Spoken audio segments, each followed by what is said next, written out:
What is going on, guys? Today we're talking about what is a swing trade and what is a day trade, right? What are the differences? What are the pros and cons of each one, right? With given examples. So this is going to be the first, basically one of the first videos in the series on basically A to Z investing, right? How to start, all the steps, right? Given out for you guys for free on YouTube, right? Free content, best content out there in my opinion, as long as it's valuable and good information. So a day trade is if I were to buy a stock, let's say at 10 a.m. market, right? For me, the market opens at 7:30 a.m. and before that, it's pre-market. Let's just use 10 a.m. I buy a stock at 10 a.m. Let's say I buy Apple at 120, and then I decide, okay, at 10:22, Apple is now at 122. So then I decide to sell it. Now, what I just did is I bought and I sold a stock within the same day trading window. So from market open to market close, if I buy and sell a stock, that is a day trade.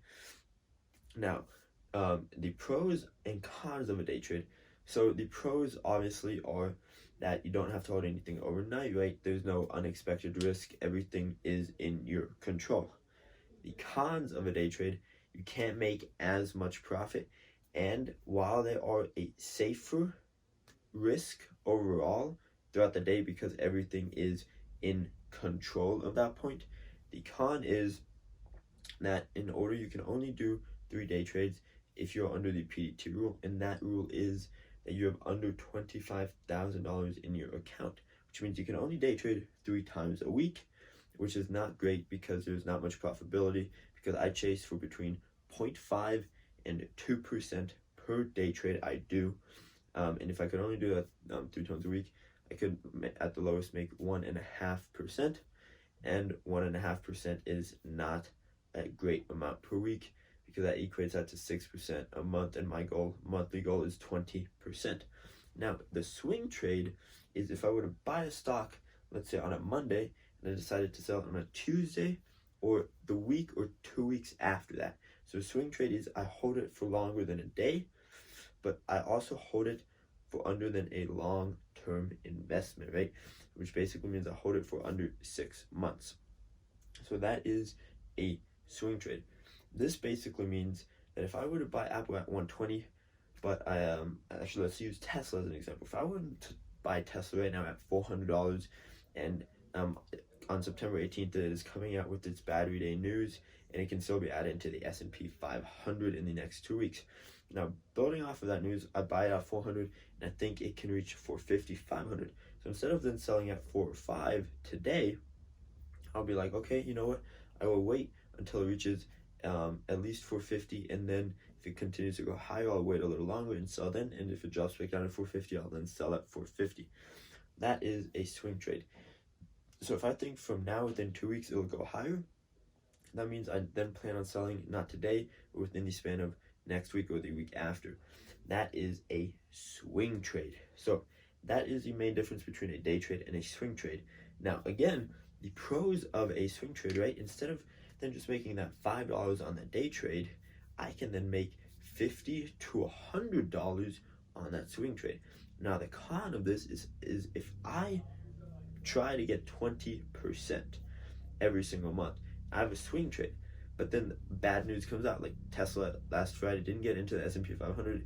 It ended up giving 3 spots away, which wasn't Tesla. There's still a chance for it to get in, but that ended up putting it down 8% in after market hours, which obviously you cannot control, which means if I then ended up having 10 shares, I ended up just losing 8% on each share.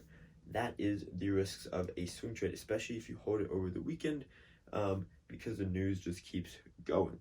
That is the cons of a swing trade. The pros again are, if it, let's say it's like, yes, I get added into the S&P 500 on that Friday, then it would have ended up like Etsy, it ended up jumping 20%, right? And then I would have woken up Monday morning, and then my stock would have gotten 20% more. So if I put $1,000 in, I would have $200 now instead of just that $5.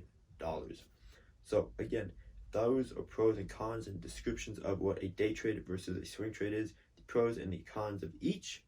And again, right, hopefully you guys enjoyed this first lesson of learning how to trade A to Z.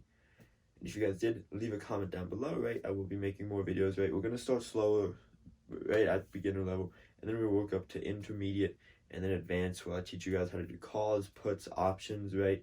Showing you how to like grow a $2,000 account to right. I'm not gonna be like $1 million. No, I'm not one of those people. But growing a $2,000 account to $100,000, that is possible. But again, that took me 2 years, right? I'm not gonna bullshit you guys. Be like, oh, I turned $100 into $1 million within the span of you. It's not fucking possible. Okay, I'm not bullshitting you. It's not possible, for at least not for me.